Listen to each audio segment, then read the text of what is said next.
കോഴിക്കോട് കോൺഗ്രസ് നടത്തിയ ഹർത്താൽ ജനജീവിതം ദുരിതത്തിലാക്കി. സ്വകാര്യ ബസ്സുകളും കെഎസ്ആർടിസി ബസ്സുകളും സമരാനുകൂലികൾ തടഞ്ഞത് സംഘർഷത്തിനിടയാക്കി.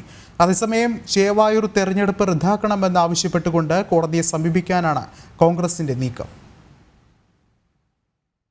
ചേവായൂർ സഹകരണ ബാങ്ക് തെരഞ്ഞെടുപ്പിനിടെയുണ്ടായ സംഘർഷങ്ങളിൽ പ്രതിഷേധിച്ചാണ് കോൺഗ്രസ് ഇന്ന് ഹർത്താലിന് ആഹ്വാനം ചെയ്തത്. ഹർത്താൽ ആരംഭിച്ച ആദ്യ മണിക്കൂറുകളിൽ നഗരത്തിൽ കെഎസ്ആർടിസി ബസ്സും ചില സ്വകാര്യ ബസ്സുകളും സർവീസ് നടത്തിയിരുന്നു. കടകളും തുറന്നു പ്രവർത്തിച്ചിരുന്നു. എന്നാൽ 10 മണിയോടെ നഗരത്തിലെത്തിയ കോൺഗ്രസ് പ്രവർത്തകർ സർവീസ് നടത്തുകയായിരുന്ന കെഎസ്ആർടിസി ബസ് തടയുകയും യാത്രക്കാരോട് ബസ്സിൽ നിന്നിറങ്ങാൻ ആവശ്യപ്പെടുകയും ചെയ്തു. പിന്നീട് പോലീസ് എത്തിയതിനു ശേഷമാണ് ബസ് സ്റ്റാൻഡിൽ നിന്ന് പുറപ്പെട്ടത്.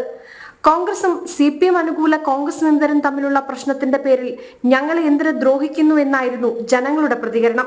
നമ്മുടെ നാട്ടിലെ കോൺഗ്രസ്സുകാർ തമ്മിൽ തല്ലിയാണ് നമ്മൾ ഇതിന് ഉത്തരവാദിയാണോ? ഇവർ ബാങ്ക് തെരഞ്ഞെടുപ്പിൽ വിമതന്മാർക്ക് വേണ്ടിയിട്ട് CPM ഒരു ഭാഗത്ത് ഇനി ജനങ്ങളെ ബുദ്ധിമുട്ടിക്കേണ്ട ആവശ്യമില്ല. ഇവർ ബസ് തടയാന്നിപ്പോൾ നമ്മളോട് രാവിലെ പറഞ്ഞിട്ട് നമ്മൾ ഓടൂലായിരുന്നു.